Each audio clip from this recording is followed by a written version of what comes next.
sacarme en vergüenza, verás. No es cierto, Fátima, muchas gracias. Ya está la grabación.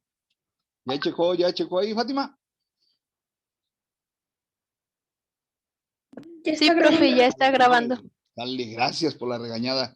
Entonces, les decía, en los sintéticos, pues sí, también hay ácido tartárico, pero como no es, lleva el proceso de fermentación, luego no se produce igual. Tenemos este otro, en las manzanas también está el ácido málico, ¿sí? Esa es la moleculita del ácido málico. ¿Dónde más tenemos? En los quesos, en la leche, el ácido láctico, ¿sí? Tenemos también en el estómago, este es un ácido de carácter inorgánico, el ácido clorhídrico. Cuando nos duele la gastritis, los que tenemos el problema de que no comemos a tiempo y nos empieza a doler el estómago, es por el exceso de ácido que se está generando, ¿sí? Entonces, esa es otra sustancia ácida. Tenemos también de los favoritos para las carnitas, del chilito en vinagre, el ácido acético, ¿sí? Esa es la moleculita del ácido acético. Entonces, como pueden ver, tenemos gran variedad de ácidos con los que tenemos contacto y no nos imaginamos que es como tal. Este otro es el favorito de quien se encarga del aseo de la cocina, ¿sí? El ácido, perdón, el hidróxido de sodio, esta es una base, ¿sí? Este hidróxido de sodio es el que nos va a ayudar a remover la grasita, ¿sí? Lo mismo que el hidróxido de potasio. Ambos hidróxidos pueden estar presentes en los jabones, pero más el de potasio, ¿sí? Lo encontramos en los shampoos, en los jabones, los detergentes, todo lo que se use para lo que son limpiezas, ¿sí? Va a estar presente ahí el hidróxido de potasio, ¿sí? Estos son ejemplos de dónde encontramos los ácidos y las bases. ¿Alguna pregunta hasta aquí? No, profe. Ok, entonces ya eliminamos esa pregunta de que, ¿y eso para qué me va a servir? ¿Me puede repetir lo del ácido, antes del ácido, del hidróxido de sodio, antes de eso? Ah, que este es el favorito de quien va a hacer las estufas, el hidróxido de sodio, ¿sí? No, el de antes, el de las manzanas y frutas. El málico, que este es su moleculita. Este es el que provoca que el pH de la manzanita luego sea un tanto ácido, ¿sí? Y el clorhídrico, este es un ácido inorgánico.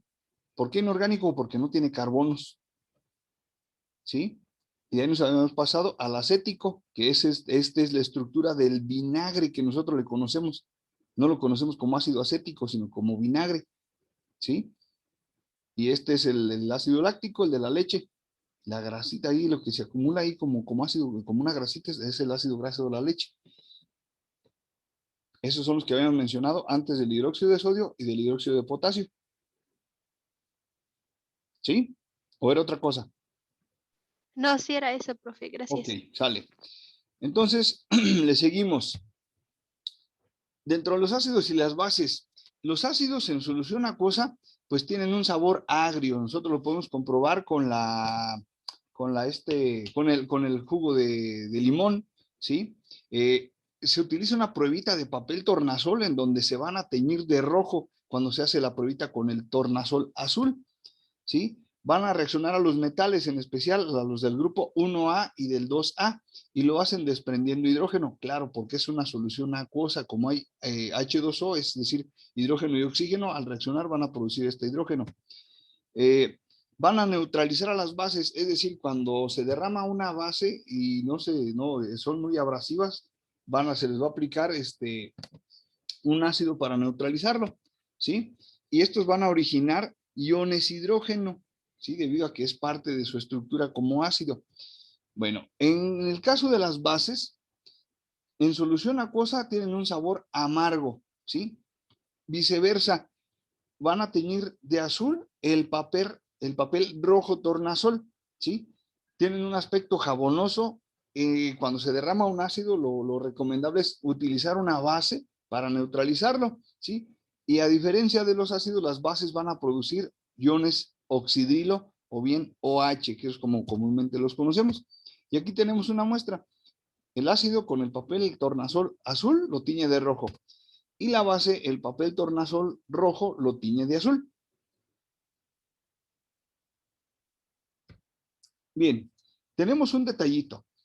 Hay dos términos, la disociación y la ionización. En este caso, la disociación, ¿qué es? Pues va a ser la formación de iones positivos y negativos por una separación asimétrica de los electrones que forman un enlace. Normalmente este enlace va a ser de carácter covalente, ¿sí?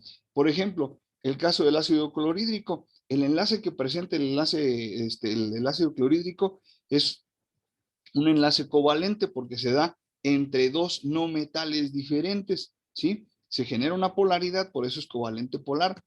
Y lo que va a pasar es que al ponerlos en agua, al disolverlos en agua, se va a disociar, se va a separar, ¿sí? Y entonces el átomo se va a romper, se van a romper los enlaces, dejando el ion de cloro, ¿sí?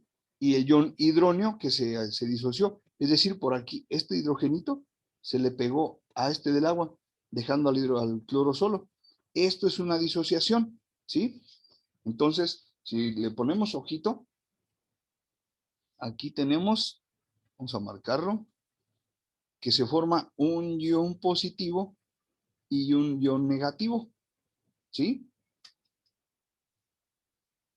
Y todo esto sucedió en solución acuosa. Por eso el tema anterior que fue de soluciones, siempre el disolvente que aplicaba o el disolvente por excelencia que se dice es el agua, ¿sí? El agua, como es un solvente polar, va a generar que se separen estos. Bueno, ahora nos vamos al siguiente término que es la ionización. En el caso de la ionización, tenemos la separación de iones existentes en una sustancia. Estos iones van a estar unidos por un enlace iónico, es decir, va a haber la estructura o el átomo de metal y no metal. Entonces, eso nos va a formar el enlace iónico. Tenemos el ejemplo del cloruro de sodio disuelto en agua. El cloruro de sodio, pues ya sabemos nosotros, es la sal de mesa. Al momento de que nosotros le agregamos agua, se va a ionizar, es decir, se va a separar en este ion positivo, ¿sí? De sodio y el ion negativo de cloruro, ¿sí? ¿Y qué se rompió? Como estaban compartiendo este par de electrones, este electrón más bien del sodio, pues se rompió este enlace que es de carácter iónico, ¿sí? Entonces, recuerden, ionización produce iones, ¿sí? Por ruptura del enlace iónico. Y el anterior era por ruptura del enlace covalente. Preguntas hasta aquí.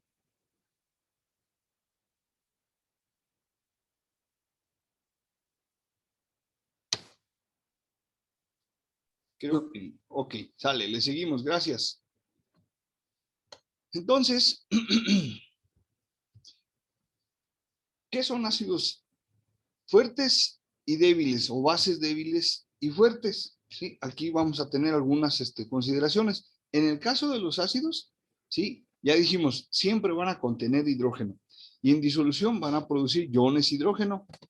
Entonces, tenemos que los ácidos débiles pues están disueltos en agua, pero van a producir poca cantidad del ion hidrógeno, ¿sí? Es decir, tienen tan poquito que pues sí son ácidos, pero no son tan fuertes. Ejemplos, tenemos el ácido carbónico y tenemos el ácido acético, ¿sí? Que si nosotros los tocamos, pues no nos irrita, a lo mejor en gran cantidad ya nos provoca cierta molestia y en ciertas partes de nuestro cuerpo. Por ejemplo, si nos agregamos ácido acético o vinagre en la palma de la mano, pues no nos irrita igual, pero si probamos directo el ácido acético, pues ese nos va a molestar. ¿Por qué? Porque la piel es más sensible en la mucosa de la boca que en la palma de la mano, ¿sí? Por eso cuando están muy picosos los chilitos, pues ahí el vinagrito nos hace el favor de irritarnos. Entonces, tenemos ahora los ácidos fuertes. Estos van a presentar gran cantidad de iones hidrógeno, ¿sí? La cantidad de iones va a haber mucho en comparación de los débiles. Estos, como hay demasiados iones, pues van a poder conducir la electricidad, van a poder reaccionar contra otros elementos y tienen un sabor agrio. ¿Qué tipo de ácidos tenemos con estos? El clorhídrico, el nítrico, el sulfúrico. Un ejemplo, Probablemente algunos de ustedes lo han observado. Las baterías de los autos generan un sarrito en los postes, ¿sí? Otra, cuando alguna batería se rompe y la dejan en el piso o en alguna superficie, se le empieza a escapar por ahí el ácido sulfúrico y este empieza a lastimar ahí, ya sea el piso, ya sea la madera, sobre todo los metales es donde más reacciona. Pero si está en el piso provoca una sal, incluso hasta deja la marca de lo que es la batería de que empezó por ahí a regarse. Entonces, este tiene una cantidad muy elevada de iones hidrógeno, ¿sí? Es un ácido muy fuerte. Ok, ahora nos vamos con las bases débiles. Estas pues van a producir muchos iones oxidrilo en solución, ¿sí? Y entonces, las que son bases débiles, pues tenemos el hidróxido de bario o el amoníaco, ¿sí? Que van a ser poco básicas o bases débiles. Normalmente, pues las utilizamos en los jabones, ahí pues no causa ninguna clase de irritación. En cambio, las bases fuertes, ya que están disueltas en agua, van a liberar muchos iones oxidrilo. También pueden conducir electricidad debido a los iones que se formaron. Van a reaccionar a los metales también y son muy jabonosas. Dentro de estos, los más fuertecitos son el hidróxido de potasio y el hidróxido de sodio. Por ejemplo, alguien en su casa le ha ocurrido que hay una taponadura de algún drenaje.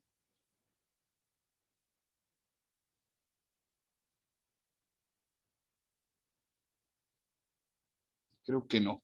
Bueno, cuando en ocasiones hay taponaduras de los drenajes, sobre todo de lavabos o de fregadores, que son o algún sanitario, les dicen, ve y cómprate sosa allá a la ferretería y regresan con una bolsita que parece como sal de grano y dicen, échasela ahí y ábrele un poquito a la llave.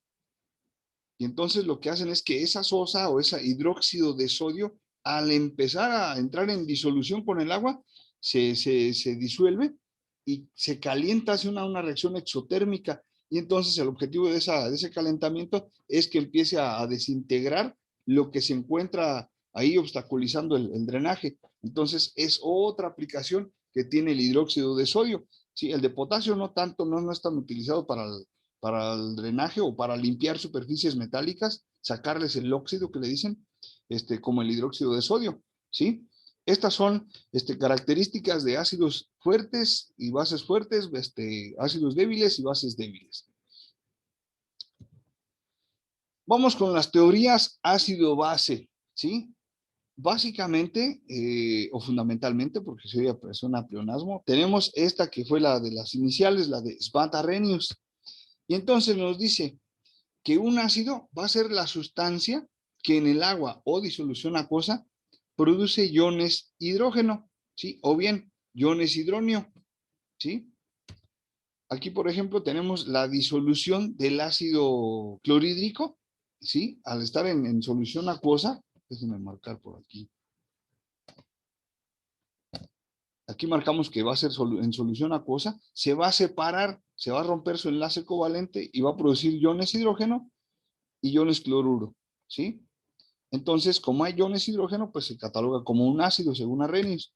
Ahora, la base. La base va a ser la sustancia, igual que en disolución acuosa, va a producir iones hidroxilo o oxidrilo. ¿Sí? Por ejemplo, la sosa cáustica o el hidróxido de sodio la ponemos en disolución acuosa y se va a separar en sodio y en oxidrilo. Entonces, al tener una alta concentración de iones oxidrilo, o al hablarnos de que se disuelven iones oxidrilo, se está tratando de una base. ¿Sí? Ahora, cuando se juntan estos dos que decíamos en el caso de un derrame de una base, pues le agregamos un ácido, o en el caso del derrame de un ácido le agregamos una base, pues se forma una reacción ácido-base, ¿sí? Y esta va a ocurrir entre iones hidrógeno y iones oxidrilo, ¿sí? ¿Qué va a suceder? Pues esto se conoce como reacción de neutralización y lo que vamos a tener es que se va a formar agua y sal, se van a intercambiar. Ojalá que sí recuerden, cuando vimos el tema de reacciones químicas, ya ven que se cambiaba uno del primer miembro con uno del segundo miembro, y entonces teníamos una reacción de doble sustitución, ¿Sí recuerdan eso? Sí. Ok, entonces eso, gracias. Eso es lo que se presentaría en una reacción de neutralización de un ácido y una base. ¿Sí? Bueno, esto es en cuanto a la teoría de Svante-Arrhenius. Ahora, en la teoría de Bronsted y Lowry, tenemos que el ácido, ojo, es la especie ionomolécula que dona protones. ¿Sí? Aquí no es que la que se disuelve va a producir iones de hidrógeno, no.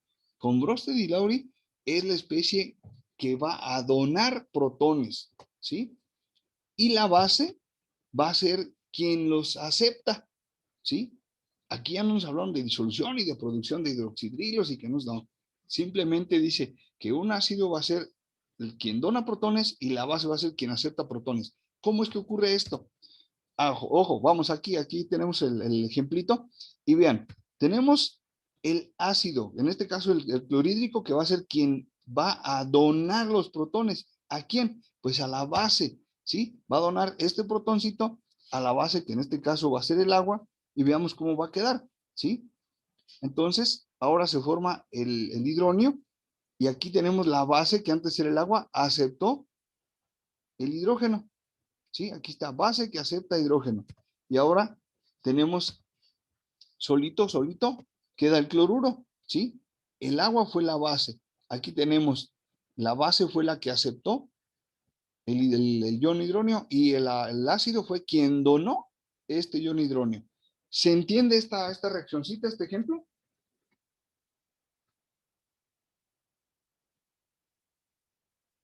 Sí, profe. Ok, vean, Sí, profe. aquí se rompió y el ácido lo donó hacia la base. Y entonces ya la base lo recibe. Este es el receptor. ¿Sí? Gracias, niñas. Ok, paso a otro ejemplito. Tenemos aquí el amoníaco. ¿Sí? El amoníaco dice que la base va a ser quien acepta y el ácido quien dona. Ok. Entonces aquí el agua es el que se va a comportar como ácido. ¿Por qué? Porque va a donar los hidrógenos. ¿Sí? Y el amoníaco es el que se va a comportar como base. ¿Por qué? Porque es quien va a recibir ese hidrógeno. ¿Sí? Veamos, aquí se rompe este de aquí, se arranca, pero para irse con este que va a ser la base, y aquí ya lo tenemos. Entonces, este es la base y este es el ácido, o lo que queda de la fracción del ácido, ahora ya es el ion. ¿Sí? Preguntas aquí con la teoría de Bronsted y Lowry.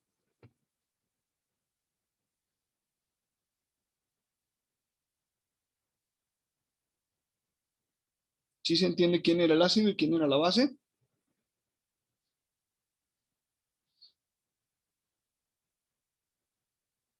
Sí, profe, todo bien. Órale, gracias. Ahora nos vamos con esta última. La manejan así Gilbert Newton Lewis, pero más conocida acá en el mercado, le dicen teoría de ácidos de Lewis, ¿sí?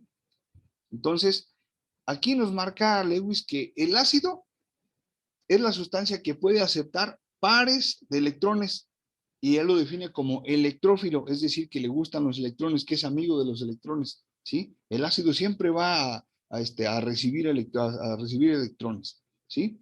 Y ahora, la base es la sustancia que puede donar o ceder pares de electrones, ¿sí? Pero es la diferencia, es decir, yo no quiero los electrones, yo se los presto. A él que le gustan los núcleos, él prefiere estar cerca del centro de los átomos, ¿sí? Entonces, por eso le dicen nucleófilo, nucleofílico o bien amigo de los núcleos. ¿Cómo es eso? Vamos aquí con este. Aquí tenemos el amoníaco, ¿sí? Que se va a combinar con el trifluoruro de boro, ¿sí? Ojo, ¿qué pasa? Aquí tenemos un par de electrones, ¿sí? Vean hacia dónde se van. Este par de electrones, ¿sí? Es de la base, es el donador. Entonces quiere decir que se los va a donar a un ácido, ¿sí? Y este ácido los va a recibir para formarse este nuevo compuesto. ¿Y qué se formó aquí? Pues tenemos la formación de un enlace covalente coordinado. ¿Por qué? Porque aquí el par de electrones fue que se acomodaron en esta posición. ¿Sí? Y entonces, esta base que le gusta más estar cerca de los núcleos, se acercó al núcleo del boro, ¿sí? Y tuvimos la formación de este enlace covalente coordinado. Preguntas con la teoría de Lewis. ¿Se entiende el esquema? Sí. Ok, A mí sí me lo vuelve a repetir. sale. ¿Quién fue? ¿Quién fue a ver para dirigirme?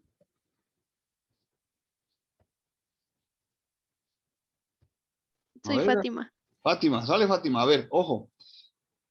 Déjame borrar esto de aquí. Ahí está. Tenemos que va a ser un ácido el que dona electrones, el que acepta electrones, y una base el que dona los electrones. Aquí el amoníaco va a ser la base, ¿sí? Este es el que va a donar los electrones, ¿sí? Hasta ahí vamos bien.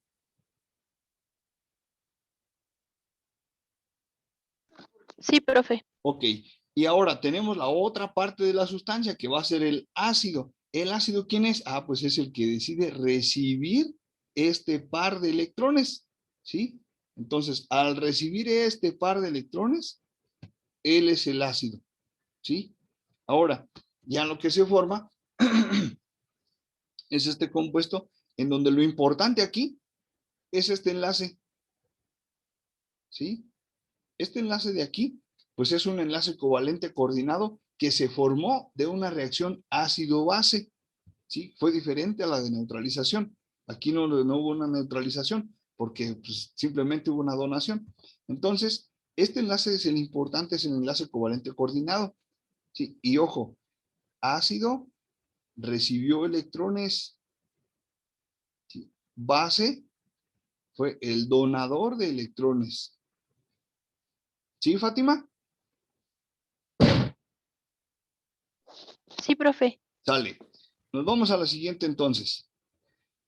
La neutralización. Se trata de una reacción entre ácido y base, ¿sí? Esto se va a presentar cuando se trata de cantidades equivalentes, ¿sí? Y se van a combinar formando una sal y agua. Por ejemplo, aquí tenemos el ácido, que en este caso, ya lo dice el nombre, ácido clorhídrico, ¿sí? Y la base, que va a ser el hidróxido de sodio. Entonces, al reaccionar en cantidades iguales, va a haber la reacción de doble sustitución, ¿sí? Los oxidridos se van con los hidrógenos y los sodios se van con los cloros. Uno forma la sal, que sería el cloruro de sodio, y la otra fracción va a formar la cantidad de agua. Esto es una reacción de neutralización. Otro ejemplito. Tenemos el ácido sulfúrico y el hidróxido de potasio. Si hubiera un derrame de ácido sulfúrico y tuviéramos una base ahí de hidróxido de sodio o de potasio, se lo agregamos ahí encimita para inactivar la acción del ácido, para evitar que ocasione un accidente de que alguien por ahí se resbalara, se lo tocara, le salpicara y lo queme. Entonces, para eso se le agrega la base y lo va a neutralizar.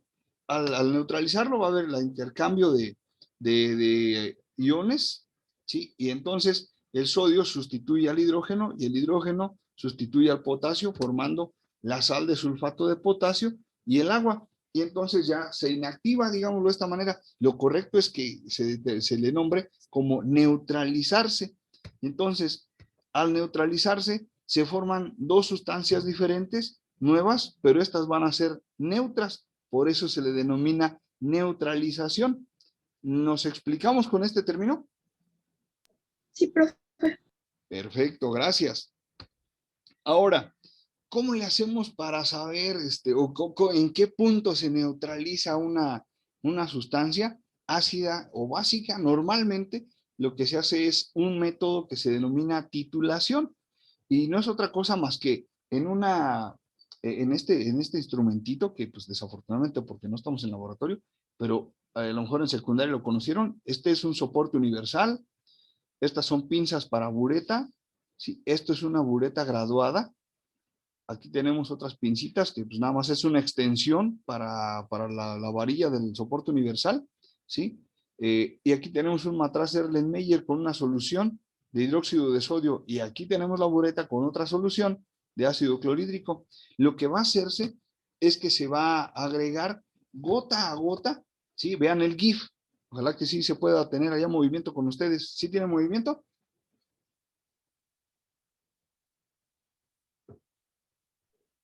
Sí, profe. Ok, gracias. Aquí, por ejemplo, ¿de qué se trata? Ir agregando gota a gota. En estas prácticas se aventaba uno allá en la universidad, que fue donde yo las hice, hasta 3 horas ahí echándole de a gotita y batiéndole ahí al matraz hasta que cambiara de color.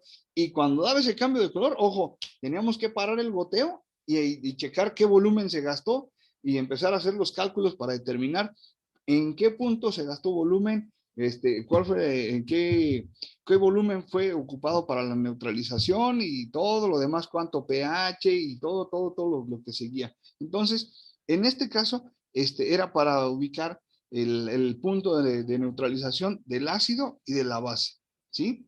A veces se ponía transparente, si nos lo daban, por ejemplo, rosita, a veces se volvía transparente completamente, se le iba desvaneciendo, a veces era al contrario, teníamos una solución transparente y con una sola gotita rápido se nos cambiaba de color. Entonces era muy complicado estar descuidándose, estar en otra cosa y era estar ahí con la vista fija en la solución y estar reagitando todo el tiempo. Profe, se está trabando mucho. Ok, gracias. Sí, ya me mandó un mensajito de conexión inestable, pero en el video va a quedar completo. Bien, esto es la titulación, entonces, pues, Profe, sí, de repente se escucha cortado. ok. Les comentaba que en el video va a salir corridito, no se preocupen esta parte. Gracias. Bien, entonces, pues esto es lo que tenemos como teoría. Ahora, ¿qué tenemos para medir la acidez y la basicidad? Tenemos una escala de pH, ¿sí? Estas nos van a permitir qué tanto es ácido y qué tanto es básico, ¿sí?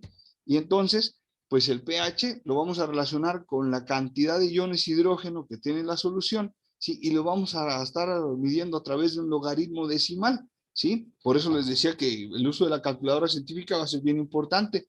La que les recomendé en la de unidades químicas, esa nos va a hacer el superparo con esto, muy sencillito, ¿sí? Y también vamos a tener que, pues la concentración de iones hidrógeno también nos va a marcar el grado de acidez. Para eso tenemos esta formulita. El pH lo vamos a calcular con el logaritmo inverso de iones hidrógeno o bien logaritmo inverso de iones hidrógeno, ¿sí? Según la concentración que nos estén poniendo en cuestión. Para el caso de las bases, pues van a ser iones oxidrilo, ¿sí? Y igual va a ser un logaritmo decimal inverso de la concentración de iones, la formulita que vamos a aplicar, y va a ser cálculo de pOH, va a ser menos el logaritmo, el logaritmo inverso de las concentraciones de iones hidroxilo. Estas son las 3 formulitas base que vamos a estar ocupando nosotros. Ahora, aquí tenemos qué significan las letritas en las fórmulas, ¿sí? Tenemos esta que va a ser la de constante de ionización, que KW va a ser el total del pH y pOH, que es 14. Entonces, esta nos va a servir muchísimo para cuando me digan, ¿cuál es el pOH de una sustancia que tiene tanto pH? Pues nomás lo vamos a hacer la inversa y cambiamos el 14 y le restamos a 14 el pOH y listo. Entonces, estos son los significados, ¿sí? pOH, potencial de iones oxidrilo, pH, potencial de iones hidrógeno, menos logaritmo inverso, ¿sí? Concentración de iones oxidrilo, etcétera, etcétera. Entonces, para cuando ya estemos en los problemas, este lenguaje es el que debemos estar manejando. ¿Dónde nos vamos a dar cuenta qué tan ácido o qué tan básico o alcalino? Profe, ¿puede volver al anterior? Sí, ¿está?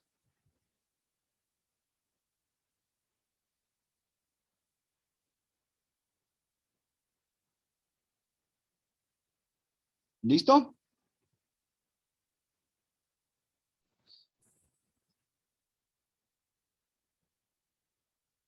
Igual todo esto se lo voy a poner ahí en la plataforma, ¿eh? A la anterior, profe. Este.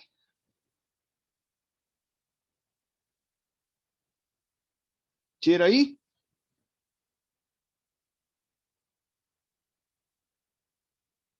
¿Y le puede Sí, regresar profe. antes de No escuché a la última persona. que si le puede regresar a la que es antes de esa? Antes de esta, a ver, me regreso. Esta, la de la titulación.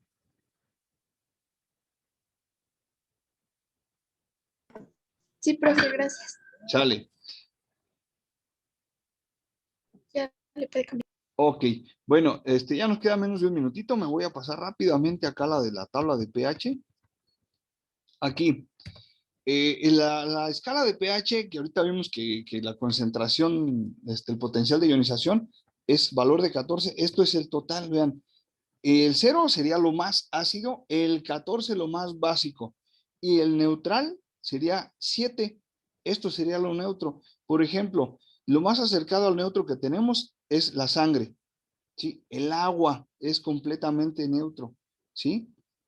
Y de ahí para acá, pues tenemos aquí lo que son sustancias ácidas y lo que son sustancias básicas, ¿sí? Tenemos el hidróxido de sodio, el amoníaco que está en los limpiapisos, el blanqueador, ¿sí?